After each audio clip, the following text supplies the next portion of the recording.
দর্শক, আমরা একজন আপুর সাথে কথা বলবো, আপনারা শুনতে পাবেন। আমি কি বলবো না বলবো আপনাদের জন্যই কিন্তু আসলে কথাগুলো বলা। তো কি বলছি মনোযোগ দিয়ে শুনবেন। আরেকটা কথা, অনেকেই বলেন আপনাদের কল রিসিভ করে না বা বন্ধ থাকে। তো আপনারা যদি রিসিভ না করে অবশ্যই কমেন্ট করে আমাকে জানাবেন, আর বন্ধ থাকলেও জানাবেন। আপু, আচ্ছা ভাইয়া। প্রথমেই আমি আপনার কাছে একটা কথা বলতে চাই যে হ্যাঁ ভাইয়া বলেন। আপনাকে কি দর্শকে ফোন দিলে রিসিভ করবেন? জি, জি আলহামদুলিল্লাহ করব। সত্যি তো? জি ইনশাল্লাহ। আমাকে কিন্তু অনেকজনে বলে যে ভাইয়া একটা ভিডিও বানায় দিলেন সুন্দর করে সুন্দরদের আপুদের, কিন্তু ওনারা কল রিসিভ করে না। কিন্তু আমি আপনার কাছে রিকোয়েস্ট করবো প্রত্যেকটা কল রিসিভ করবেন। এটা হচ্ছে আমার দর্শক যারা সাবস্ক্রাইব করে রেখেছে আমার চ্যানেলটা, তারা তো জি ভাইয়া। অবশ্যই আপনাকে কল দিবে। আমার কথা মতোই তারা আপনাকে কল দিবে। তো কল যদি রিসিভ না করেন তাতে কিন্তু অসম্মানিত আমি। তারপর চলে জি যাই জি আপনার জি। তথ্যগুলোতে। আপনার কি নাম? আচ্ছা, আমার নাম জি। আমার নাম লিপি। লিপি? জি। ও মাই গড, নামটা অনেক সুন্দর আছে। তারপর বয়স কত? আমার বয়স জি। 21 বছর। 21। তার মানে আগে বিয়ে হয়েছে? জি বিয়ে হয়েছে। ও, বিবাহিত না? বাচ্চা কাচ্চা আছে? জি, জি আছে, একটা মেয়ে আছে। তার মানে বিয়ে করলে যেমন শালি প্রি, আপনাকে বিয়ে করলে মেয়ে প্রি, নাকি? জি জি জি। কন্যা সন্তান, বুঝতে পারছি। প্রিয় দর্শক, আমি জানি না আসলে কন্যা সন্তান তো অবশ্যই ভাগ্যবান। জানি না সেই হুম। সাথে আপনাকে কে গ্রহণ করবে বা আপনার কথাগুলো শুনে কে ফোন দিবে। তো যারা অবশ্যই ফোন দিতে চাইবেন, আমি আপনাদেরকে ইঙ্গিত করে বলবো যে স্ক্রিনে একটা নাম্বার থাকবে, বিশেষ করে সেই নাম্বারটাতে আপনারা ফোন দিবেন। যদি মুখে বলা নাম্বার থাকে, মুখে বলা এবং ম্যাচুয়াল, ওই যে স্ক্রিনে দেওয়াটা ম্যাচুয়াল করে আপনারা তাকে হুম। ফোন দিলে অবশ্যই উনি কল রিসিভ করবে।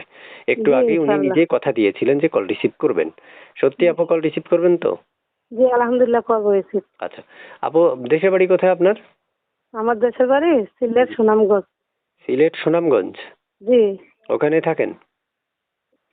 এখন আমি বর্তমানে সুনামগঞ্জে আছি, মৌলভীবাজার আছি, মৌলভীবাজার। ও আচ্ছা আচ্ছা। সিলেট আপু, মৌলভীবাজার আপনার আছি মানে এখন। আগে যে বিয়ে হয়েছিল তো সেটা কেন এখন মানে আবার কেন প্রতিবেদন আসলেন? কি হয়েছিল ওই স্বামীর? ভাই, স্বামী ভালো না দেখেই তো প্রতিবেদন আছে। স্বামী থাকলে কি প্রতিবেদনে কেউ আসে? না, ওটা তো ঠিক আছে, কিন্তু ব্যাপারটা হলো একটা মাধ্যম তো, হয়তো মরে গেছে, নয়তো চলে গেছে, নয়তো না আপনি ভাই, খোঁজ চলে খবর নেই। গেছে। চলে গেছে। সে বিয়ে আহ, করে আমার ফালাই দিয়ে চলে গেছে গা। তো এখন আপনি কি তাকে ডিভোর্স দিছেন? হ্যাঁ, ডিভোর্স টিভোর্স হয়ে গেছে গা। আচ্ছা আচ্ছা। যে দর্শক, আপনারা এক এক করে, আমি আসলে যতটুকু পারি আপনাদের জন্য ততটুকু তথ্যগুলো দেওয়ার চেষ্টা করি। কিন্তু আসলে আমার মনে হয় যে আপনাদের মন মতো সকল তথ্য আসলে আমি নিতে পারি না। এই জন্য আপনাদের জন্য একটা মধ্যম দিয়ে রাখি বা নাম্বারটা দিয়ে রাখি, যাতে আপনারা নিজে থেকেই তাকে জিজ্ঞেস করতে পারেন। এতক্ষণ ভিডিও দেখছেন, কে দেখছেন না দেখছেন জানি না, যারা দেখছেন তারা অবশ্যই একটা চ্যানেলটা সাবস্ক্রাইব করে কমেন্ট করে যাবেন। তাহলে বুঝতে পারবো যে আপনি আসলে পুরো ভিডিওটা দেখেছেন বা আমাদের কথাগুলো শুনেছেন। তারপর শুনতে চাচ্ছি আপনার কাছে শেষ কয়েকটা প্রশ্ন। পড়াশোনা কতটুকু করেছেন? এখন বর্তমানে বাসায় কে কে আছে? ফ্যামিলিতে আছে, আমার আম্মু আছে। আচ্ছা ফ্যামিলিতে আমার আম্মু আছে, আব্বু আছে আর কি, বুড়া মানুষ, রিক্সা চালায়। আচ্ছা আচ্ছা আচ্ছা। আব্বু তারপর রিক্সা চালায় কোনো মতন, আব্বু রিক্সা চালায়, আবার নিজেও বাসা বাড়িতে কাজ করি। এখন যেটা পাই, কাজের কোনো শেষ নাই আমার। আচ্ছা আচ্ছা। যেটা পাই ওইটাই করি আর কি।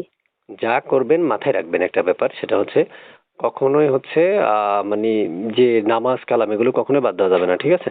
না আলহামদুলিল্লাহ নামাজ পড়ি ইনশাল্লাহ, 5 ওয়াক্ত নামাজ পড়ি। এমনি রোজা টোজা সবই রাখি ইনশাল্লাহ। কিন্তু ঠিক। লেখাপড়া আমার তেমন নাই, লেখাপড়া করি নাই। বাপ মা গরিবের সন্তান তো, লেখাপড়া বুঝতে করতে পারছি। পারিনি টাকার অভাবে। আচ্ছা আচ্ছা। লেখাপড়াটা বড় ইম্পর্টেন্ট না, সবচেয়ে বড় ইম্পর্টেন্ট যেটা একটু আগে বললেন সেটাই, ঠিক আছে? এটা জি হচ্ছে দুনিয়াবি আলহামদুলিল্লাহ। আর ওটা হচ্ছে আখেরাতে, ঠিক আছে? প্রিয় দর্শক, আপনারা হুম। শুনতে পেলেন, বাকি কথাগুলো আপনাদের আদেশেই হবে। যারা ওনার দায়িত্ব নেবেন বা মনের মানুষ হবেন, আমার মনে হয় যে আমার চেয়ে উনি তার কথাটা বেশি শুনবে। কারণ কেননা দূর থেকে হুম। একটা মানুষ উপদেশ দেওয়া আর নিজের মানুষ উপদেশ দেওয়া অনেক অনেক অনেক তফাৎ। জি জি। আমার মনে হয় যে আসলে মনের মানুষটা যদি একটা বলে যে তুমি এইভাবে চলো, ওইভাবে চলো, আসলে ওই মানুষটা মানতে চেষ্টা করে না আমার এভাবে চলা উচিত বা এভাবে কথা বলা উচিত। তো প্রিয় দর্শক, আমি চলে যাচ্ছি, বিদায়। অবশ্যই আপনারা ভালো থাকুন আশা করি, আর সবাই ভালো আছেন এটাও আশা করি। আপনার কিছু বলবেন? না ভাই, আজ বলার তো কিছু বলার নাই। আচ্ছা ঠিক আছে, ভালো থাকেন। আল্লাহ হাফেজ। আর এইচকে টিভি 3551 এর সাথে যারা আছেন বা যারা ভিডিওটা দেখতে পাচ্ছেন, আপনাদের জন্য অবশ্যই শুভেচ্ছা অভিনন্দন তো থাকবেই।